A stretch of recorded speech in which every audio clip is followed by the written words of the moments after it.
In my experience, healing eczema is primarily an inside job, and it can be boiled down to a 3-step process. So the first thing that I worked on was removing or avoiding the allergen. Secondly, I worked on improving or healing my gut/digestive health, and I'll link some videos for you guys here. And the third thing I did, and this is what this video will be about, is to use all natural topical treatments to accelerate the healing and clear up my skin. That being said, I just want to put in a little bit of a disclaimer here that this video is intended for anyone interested in taking a holistic or natural approach to healing eczema. And if you are using topical steroids or taking medications for eczema or other things, you may want to consult with your healthcare provider prior to use of any of the following suggested natural skin care treatments. Okay, so here they are, the 3 easy, inexpensive, all-natural, do-it-yourself face mask recipes that I use to help heal eczema. And again, this is along with working on healing my gut. And just to let you all know that these ingredients are all natural, so basically you can eat any of the ingredients that are being used on your skin to heal your skin. The first of the 3 powerful recipes that I use to help heal eczema is the activated charcoal and raw honey mask. And just a side note, although this lovely lady kind of looks like me, it's not me, but she provides a really good example of what the mask will kind of look like when you put it on your skin.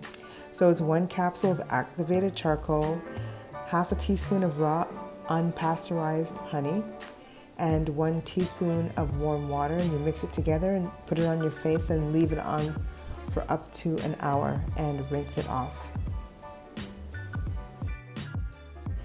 Here are some reasons why you might consider using this face mask. Activated charcoal is a universal detoxifier. It draws out toxins from the skin and reduces inflammation, and it can be taken internally. It's used by hospitals as a detox in cases of accidental and alcohol poisoning. It's sold in capsule form as shown in the image here, or in powder form, and it's made by the burning of coals or coconut shells, and the suggestion is to prefer coconut shells. The raw or unpasteurized honey is antimicrobial, which basically means it's an antibiotic, antifungal, and antiviral, among other things. It's also humectant, which means it moisturizes the skin, and an emollient, which is another way to say that it softens and soothes the skin. So the honey also helps to regulate the skin's pH balance, and it's often used as a medical treatment in dressings for burns and wounds. The second powerful mask that I used was the bentonite clay and apple cider vinegar. So it's 1 teaspoon of bentonite clay, 1 teaspoon of raw unfiltered organic apple cider vinegar with the mother, and a half teaspoon of warm water. And I basically mixed that together and applied it to my face and washed it off within an hour's time. And with bentonite clay, you want to avoid using metal containers or utensils, otherwise it may deactivate the powerful clay. Here are some reasons you might consider using this mask. Bentonite clay has a negative charge which attracts then draws out harmful toxins and irritants on the skin. This includes bacteria, heavy metals, and allergens, which generally have a positive charge. The apple cider vinegar is a natural astringent, and it's an anti-inflammatory, or anti-inflammatory, I should say, which detoxes, heals, softens, and soothes irritated skin. These ingredients can also be used in a hair mask by just adding some more of the liquid, and it could also be added to bath water for an all-over body detox. You might consider skipping the bubble bath and just adding 1/2 a cup of the bentonite clay. The final face wash is my all-time favorite, and I still use it to this day, and it's a yogurt and turmeric combination. More on that later.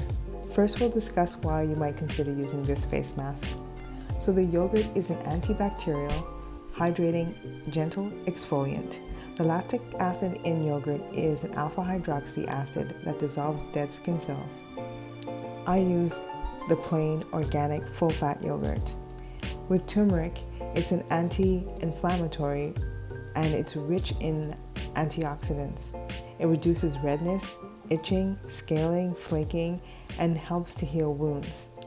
It's a good idea to prefer organic turmeric from a trusted source, so perhaps your local health food store. And when using this mask, I suggest that you use or wear your old clothes and use old towels because it will stain almost every fabric that it comes into contact with. Okay, so here it is, my 3-step simple daily face care routine that I do morning and night. So I use half a teaspoon of full fat plain organic yogurt, and I sprinkle about 2 or 3 shakes of organic turmeric powder, and I loosely mix this in the palm of my hand, apply it to my face, and then rinse it off with cool or lukewarm water. And you could leave it on if you like for anywhere between 5 minutes to an hour. And then once that's rinsed off, I take about a 1/4 teaspoon of pure raw cocoa butter, as shown here in the image, and you'll know that it's the real deal if it smells like chocolate. So if you like the smell of chocolate, you will probably like to use this as a moisturizer as much as I do. Okay, so basically I just apply it. You might want to warm it up a little bit in your hand or just lightly warm it up on a stovetop. But it's best if you don't overcook it or put it in a microwave because that might damage the healing properties of the cocoa butter. And finally, I spray my face with pure rose water. And I'll put a link to 2 videos that I did about the healing benefits of rose water.